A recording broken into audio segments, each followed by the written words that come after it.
Let's welcome in former California Congressman Devin Nunes, the CEO of Trump Media and Technology Group. Great to have you on.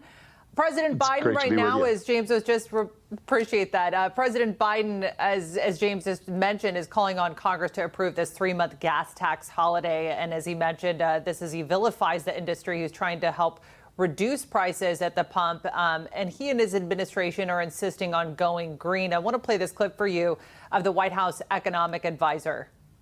The president has been so clear that rising gas prices is a priority for him, that should dissuade anybody from thinking that he likes it or thinks it is a good thing.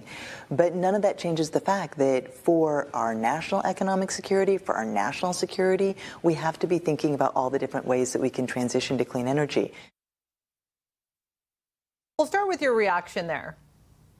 Yeah, look, I think that if you go back in time, the Democrats have largely been campaigning on going after big oil, blaming big oil. If you go back and look, just a few years ago when President Trump was in office, Republicans held the House and the Senate.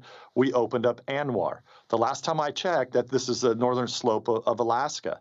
That pipeline continues to get, I think, dangerously low. I think they've put up all sorts of roadblocks the last time that I've checked. Essentially, they put drilling on federal lands also on hold. So look, as we move forward here, they just can't deny that there's so many people that are on the far left that are part of the Democratic Party who have long advocated for high gas prices. And look, if you go back to what President Trump said during the campaign, he actually predicted this. He said you could see $5, $6, $7 gas, and sure enough, in California, we're getting close in some places up over $8. It's unbelievable. Yeah. We just spoke to Dr. Richard McCormick, who defeated the Trump-endorsed candidate Jake Evans by a 20-point margin last night for Georgia's 6th district. Mike Collins also won his primary in Georgia's 10th over Vernon Jones.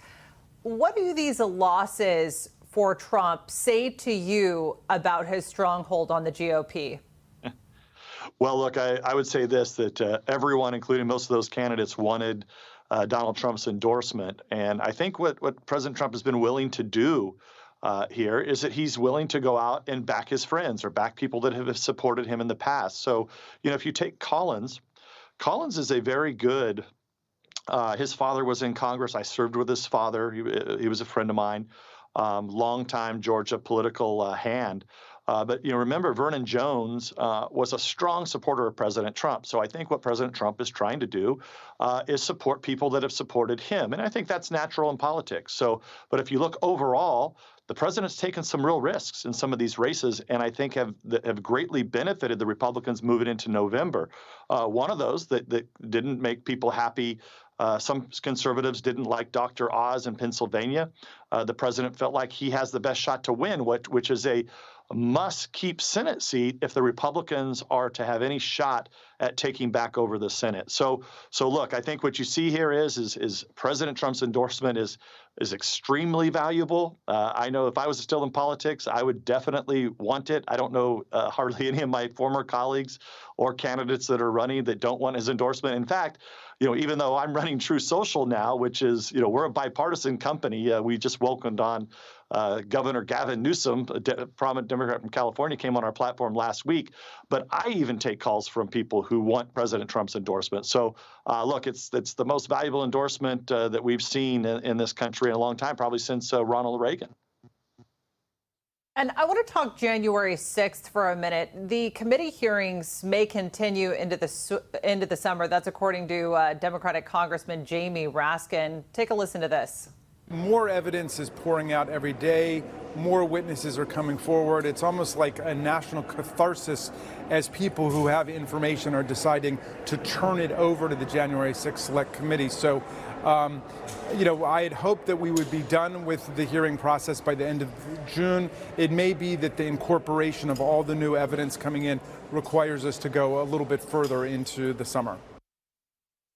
And I want to show you this poll right here, suggesting that only 9% of Americans are following this very closely. We know that first primetime hearing had a pretty explosive audience, nearly 10 million people. But I want to get your reaction to that, the fact that the committee may start adding hearings as they say that they've found more new evidence and that they're continuing their investigation. Well, Kimberly, if you remember the old movie, the viewers out there may remember the movie Groundhog Day. And it's where the guy, I think Bill Murray was the actor, he gets up every day and he has exactly the same day, and it's over and over and over again all throughout the movie. That's what this is like, a poor man's version of that. The Democrats are tanking in the House. They've been doing these witch hunts since going back to 17 and 18. If you remember, I mean, I had to play one of the leading roles in that disaster. We had the Mueller witch hunt. They did them in prime time. People may remember that. And look, what happened is it exposed them because they continued to lie and manipulate things. And that was back in 18 and 19. You had the Ukraine impeachment hoax. Well, now fast forward, here we are again today, and it's kind of the same thing.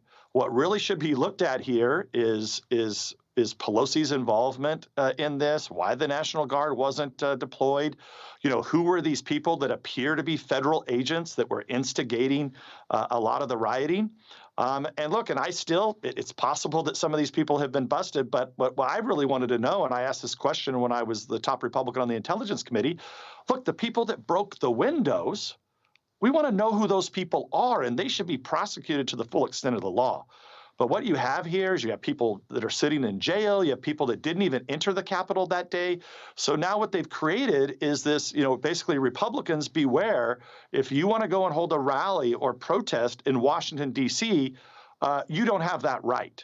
And I think that's they're in a very dangerous place. But like I said, the same people, the same bad actors, the only difference between this and the previous episodes of their Groundhog Day investigations is this time they decided to keep the Republicans out so that they could play judge, jury, prosecution, defense, et cetera. Yeah, no cross-examination. And of course, Republicans saying this hasn't investigated the security failure of why the Capitol was so ill-prepared for an attack like this. Devin Nunes, we appreciate you. Thank you. My pleasure. Thanks for having me today.